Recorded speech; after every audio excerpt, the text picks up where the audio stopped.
আসসালামু আলাইকুম। এই মুহূর্তে বার্সেলোনা ফুটবল ফ্যান্সদের কাছে এনিমি হচ্ছে তাদেরই ঘরের ছেলে আন্দ্রে টি স্টেগেন, যাকে তারা এনিমি হিসেবে আখ্যা দিয়েছে। দেখুন, এনিমি কিন্তু বেসিক্যালি দুই রকম হয়। একটা হচ্ছে ওপেন এনিমি, একটা হচ্ছে হাইড এনিমি। ওপেন এনিমিটা কি?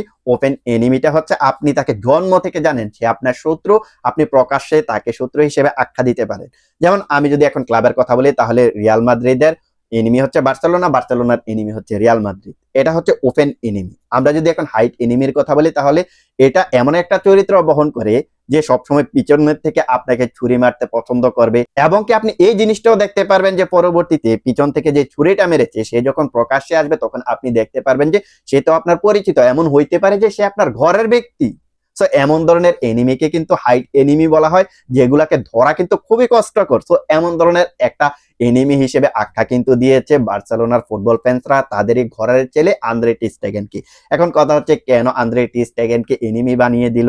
আসলে বার্সেলোনা এবং আন্দ্রে টি স্টেগেনের মধ্যে লাফড়াটা কি, সেই সম্পূর্ণ বিষয়টা নিয়ে কথা বলার ট্রাই করবো আজকের এই ভিডিওতে। এখন আমরা আসি বার্সেলোনা এবং আন্দ্রে টি স্টেগেনের মধ্যে কি এমন হয়েছে যেখান থেকে আন্দ্রে টি স্টেগেনকে তারা ভিলেন বানিয়ে দিল। দেখুন, লাফড়াটা যেখান থেকে শুরু হয়েছে সেটা হচ্ছে একটা মেডিকেল রিপোর্টকে কেন্দ্র করে।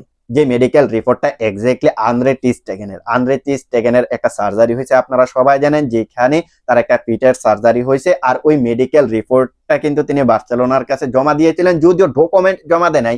তিনি কিন্তু এমন ধরনের একটা তথ্য দিয়েছে যে আন্দ্রে টি স্টেগেন 2.5 থেকে 3 মাসের মধ্যে মাঠে ফিরবে। বাট বার্সেলোনা বলতেছে, তুমি আমাদেরকে এখানে মিথ্যা বলতেছো, তোমার মেডিকেল রিপোর্টটা আমাদেরকে দাও। তোমার মেডিকেল রিপোর্টটা আমরা লা লিগার কাছে সাবমিট করব। এখন লা লিগার কাছে কেন সাবমিট করবে সেই বিষয়টার দিকে পরবর্তীতে আসবো। আমরা এই তোমার মেডিকেল রিপোর্টটা লা লিগার কাছে সাবমিট করব, তুমি আমাদেরকে রিপোর্টটা দাও। বাট এখানে বলতেছে টি স্টেগেন বলতেছে এটা আমার ব্যক্তিগত জিনিস, আমি এটা তোমাদেরকে সাবমিট করব না। এখন কেন সে সাবমিট করবে না এই বিষয়টাও নিয়ে কিন্তু কথা বলবো। দেখুন, এইখান থেকে কিন্তু দ্বন্দ্বটা শুরু। বার্সেলোনা বলতেছে তোমার মেডিকেল রিপোর্টটা আমাকে দাও, বাট আন্দ্রে টি স্টেগেন বলতেছে না ভাই, এটা তো হবে না, আমি তো দিব না। এখন বার্সেলোনা কেন তার মেডিকেল রিপোর্টটা চাইতেছে? দেখুন, বর্তমানে বার্সেলোনা কিন্তু অনেকগুলা প্লেয়ারকে সাইন করেছে, যেখানে আপনারা জানেন যে একজন গোলকিপার, একজন লেফট উইঙ্গার সাইন করাইছে, যেখানে মার্কো রাশফোর্ডকে তারা সাইন করাইছে, গোলকিপার হিসেবে জোয়ান গার্সিয়াকে তারা সাইন করাইছে।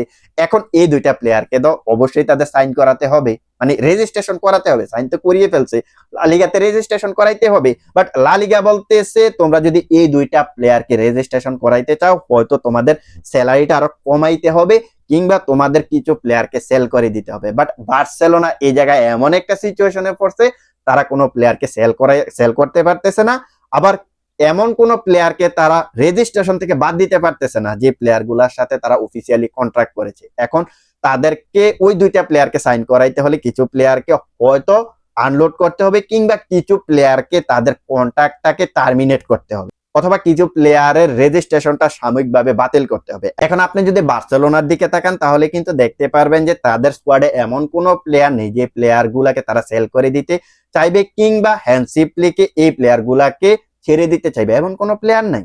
একমাত্র আন্দ্রে টি স্টেগেন আছে যাকে তারা ছেড়ে দিতে রাজি, কিন্তু আন্দ্রে টি স্টেগেন এখনো পর্যন্ত তিনি বার্সেলোনা ছাড়তে চাইতেছেন না। বাকি যে প্লেয়ার গুলা রয়েছে এদেরকে কিন্তু বার্সেলোনা রেখে দিতে চাইতেছে।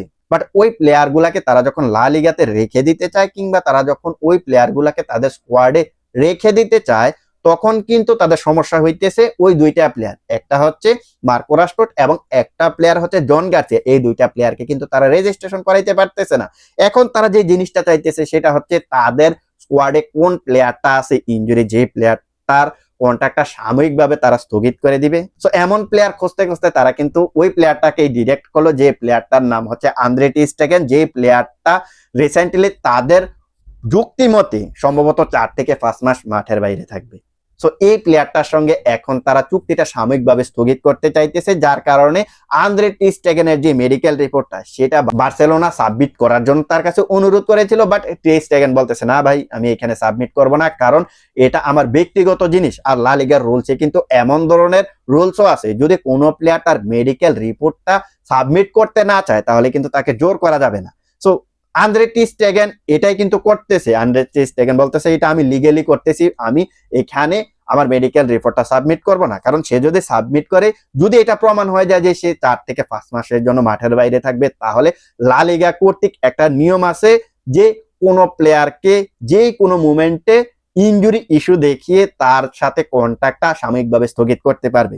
সো বার্সেলোনা এখন চাইতেছে তার মেডিকেল রিপোর্টটা, বাট এই জায়গায় আন্দ্রে টি স্টেগেন ওই কারণেই তাকে যদি বাদ দিয়ে দেওয়া হয় তাহলে ওই কারণেই হয়তোবা তিনি তার মেডিকেল রিপোর্টটা সাবমিট করতে নারাজ বার্সেলোনার কাছে। এখন বার্সেলোনা বলতেছে আমাদের কিন্তু অধিকার আছে, তোমার মেডিকেল রিপোর্টটা আমাদের দেখার অধিকার আছে।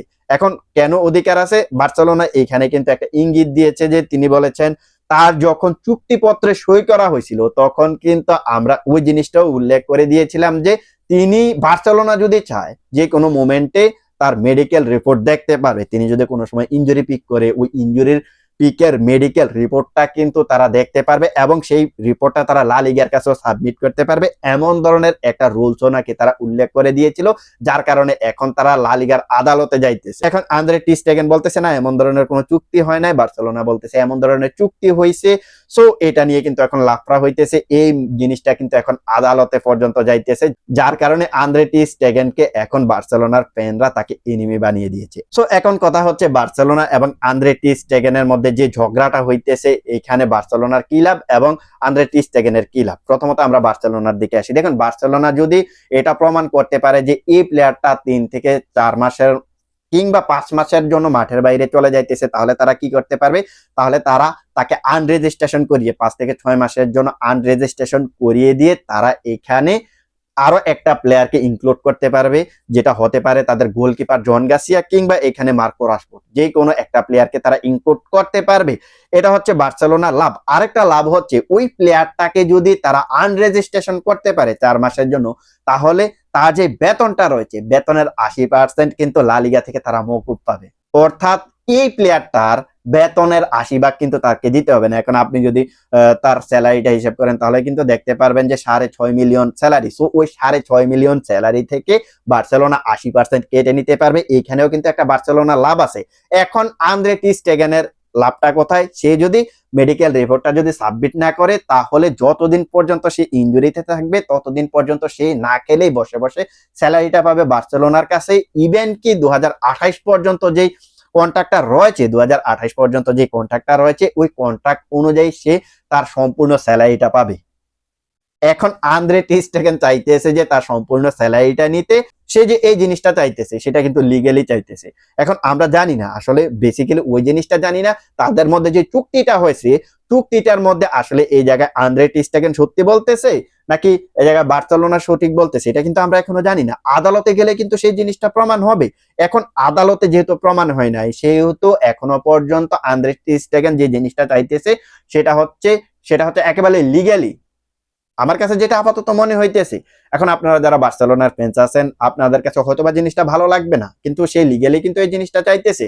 আরেকটা জিনিস সে চাইতেছে কি বার্সেলোনা তার সঙ্গে কন্ট্রাক্টটা টার্মিনেট করে দেক, আর কন্ট্রাক্টটা টার্মিনেট করে দিলে তিনি অন্য কোনো ক্লাবে যাইতে পারবে। আর কন্ট্রাক্টটা যদি টার্মিনেট করে দেয় তাহলে আরো এখন থেকে 2028 পর্যন্ত জুনের 30 পর্যন্ত যে চুক্তিটা করেছেন ওই চুক্তি অনুযায়ী সম্পূর্ণ টাকাটা সে পাবে, মানে প্রায় 18 মিলিয়নের মতন।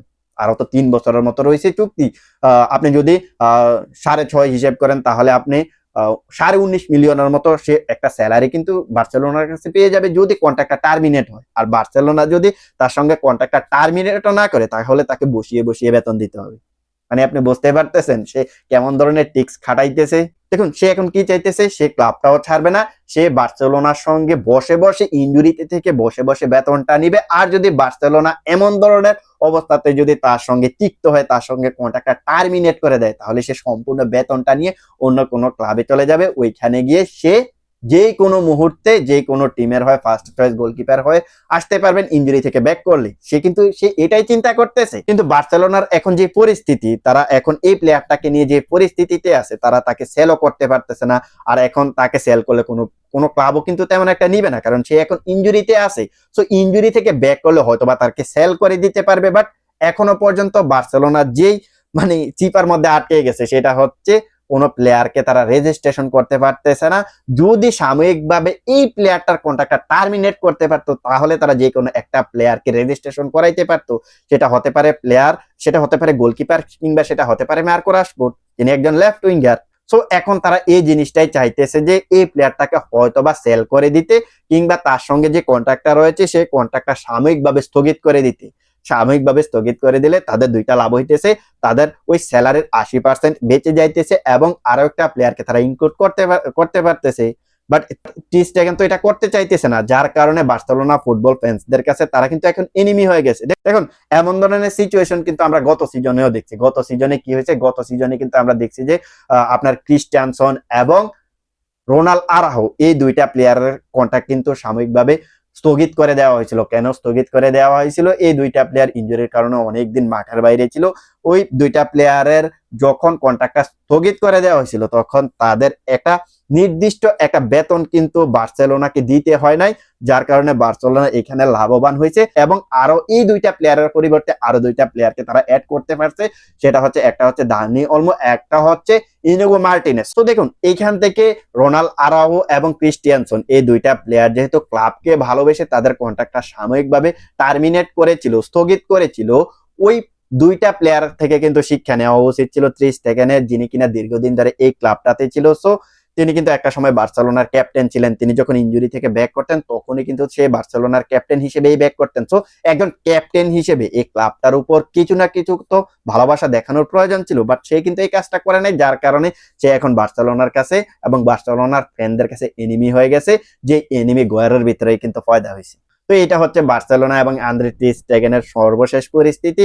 এই পরিস্থিতিটা হয়তোবা এদেরকে আদালতে পর্যন্ত নিয়ে যাইতে পারে। তো দেখা যাক শেষ পর্যন্ত কি হয়, এখানে বার্সেলোনা জয়ী হয় না আন্দ্রে টের স্টেগেন জয়ী হয়। সো এটা কিন্তু এখন সময় আমাদেরকে বলে দিবে। তো দেখা যাক শেষ পর্যন্ত কি হয়। তো আজকের ভিডিওটা এখানে শেষ করব, দেখা হবে অন্য কোনো এক ভিডিওতে। সে পর্যন্ত ভালো থাকবেন।